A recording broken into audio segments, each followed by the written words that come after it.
The Minister of Finance stresses the need to adhere to the timetables to achieve economic reforms. This cooperation goes far beyond Iraq's borders. The World Bank, the IMF, the Bank of International Settlements, the WTO, United States Treasury, etc., all have reached agreements with respect to Iraq's reforms and sustainability towards economic growth. It shows the aforementioned entities know what Iraq's reforms will mean to the world, and the impacts it will likely bring to many nations of the world. They are now openly making sure they are on record in saying so.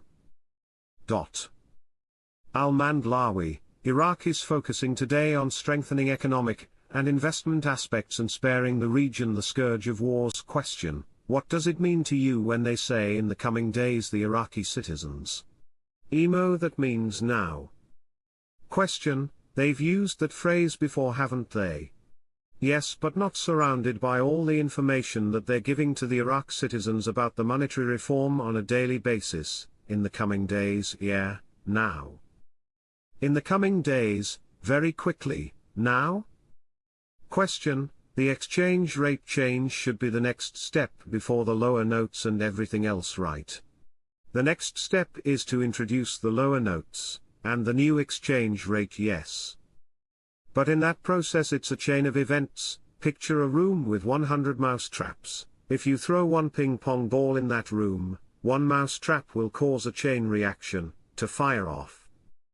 That is what's going to happen when you have the new exchange rate introduced to the world. Economist: 2025 budget amendments are pending and the date of approval before the end of the year. Why is this important? We are looking at WTO with all files done and paperwork finished, and we are waiting on the official announcement that Iraq has ascended. Then the budget tables are to be done by the end of the year, and auctions will be ending by the end of the year. We were told many years ago that at the time they ended the currency auctions, there would be a rise in value of the Iraqi dinar.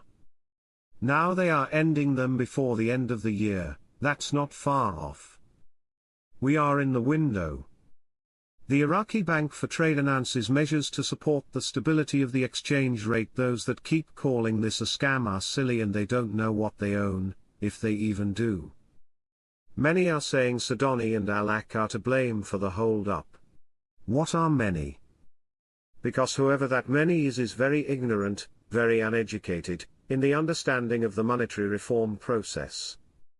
For someone to say Alak and Sudani are the reason to blame for the hold-up, that is a complete 180.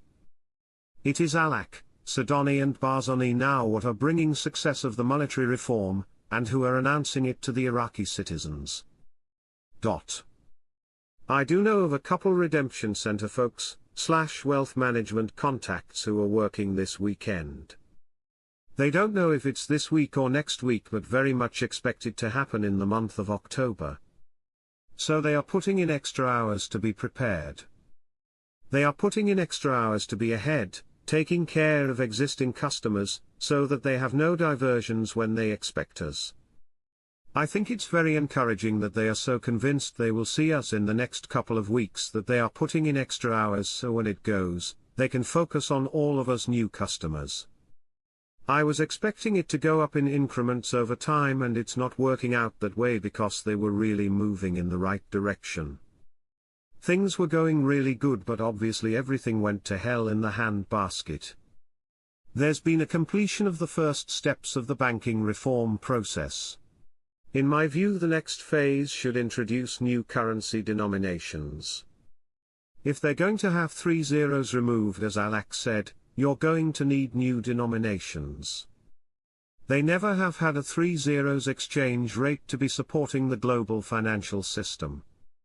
They haven't done that in 21 years, so why now? They never will as far as I'm concerned. They're never going to be the savior of anything at 1,310.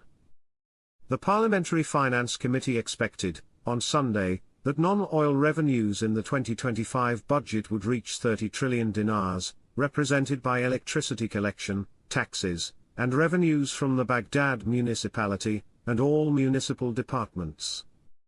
Member of the Parliamentary Finance Committee, Maween al-Khatimi, told Shafaq news agency, The Parliamentary Finance Committee held a meeting today, in which it hosted the Minister of Finance, Taif Sami, the heads of the tax and customs authorities, and the general managers of the Ministry of Finance, to discuss the general budget law and oil and non-oil financial revenues. He added, oil revenues are settled, but as for non-oil revenues, it has been emphasized that government departments should be activated, including electricity in the field of collection, the Baghdad municipality, and other municipal departments, in addition to the services provided to tax committees, border crossing revenues, customs, and others that would increase non-oil revenues. He explained that the activation of non-oil revenues was mentioned in the government program but was not implemented. What is expected in 2025 is that oil revenues will be 120 trillion dinars, while non-oil revenues will be 30 trillion dinars, which includes customs revenues, taxes, electricity collection, and services provided.